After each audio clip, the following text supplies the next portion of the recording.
श्री नर नारायण भगवान बद्री विशाल में तपस्या कर रहे हैं। जो भी बद्रीनाथ जी गए होंगे उन्होंने दर्शन किया होगा। वाह, आप लोग गए हैं। जो नहीं गए तो जाना चाहिए। पूरी पृथ्वी का स्वर्ग कहा जाता है बद्रीनाथ जी। आप जाएंगे, जो गए होंगे उनको अनुभव होगा। जब आप जाएंगे श्री बद्री विशाल, तो आपको बद्री विशाल के तीर्थ स्थल पर पहुंचने में ही एक अलग शांति और अलग आनंद का अनुभव होगा। क्योंकि उस भूमि पर इतनी सकारात्मक ऊर्जा होती है जो हमारे मन पर उसका प्रभाव अपने आप आ जाता है। कितना भी अशांत चित्त हो, अपने आप शांत हो जाता है। ये उस सकारात्मक भूमि का प्रभाव, ऊर्जा का प्रभाव। एक भाव ही इतना पवित्र होता है, इतना रस होता है। उस रस में श्रोता भी डूबे रहते हैं और वक्ता भी डूबे रहते हैं। देखो भाई, जब तक श्रोता नहीं डूबेंगे तो वक्ता की भी स्थिति नहीं बनेगी। इसलिए श्रोता ही वक्ता से कथा कहवाते।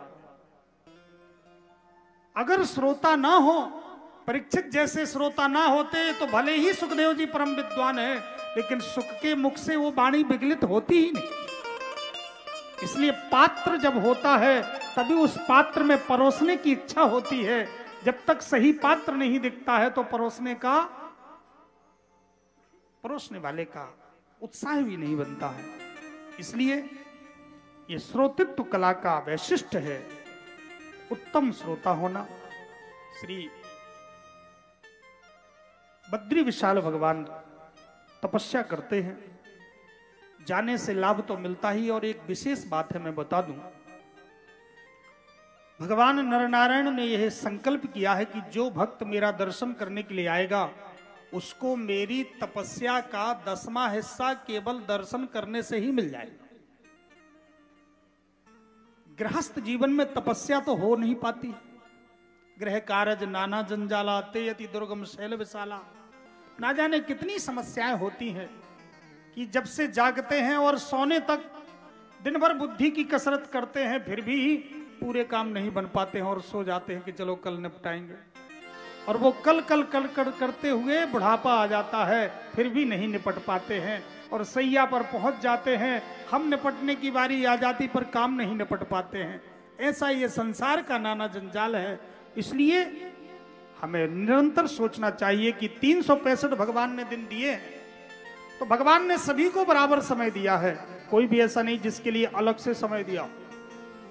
सबको 365 दिन दिए, सभी को 24 घंटे दिए हैं। पर इन 365 दिन का किसने कैसा सदुपयोग किया है, किसने कहां लगाया है।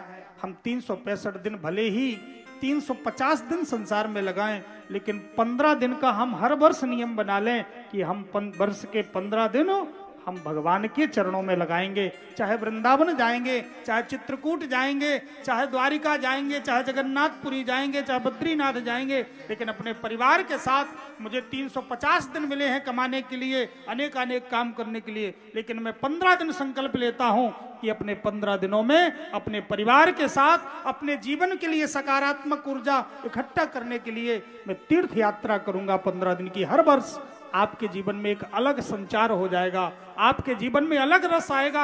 आपके जीवन में आज व्यासपीठ की वचन को आप विश्वास मान लेना, फिर आप याद करेंगे कि मेरे जीवन में एक अलग बदलाव आ गया है। मेरे भाइयों, माताओं, हम स्वयं अपने संकल्प को निश्चय करके दृढ़ता पूर्वक प्रयोजन जब करते हैं, तभी हम सफलता के मार्ग पर अग्रसर होकर के और लक्ष्य को प्राप्त करते हैं। आज श्री मूर्ति और धर्म के माध्यम से परीक्षित नर नारायण भगवान का प्राकट्य हुआ।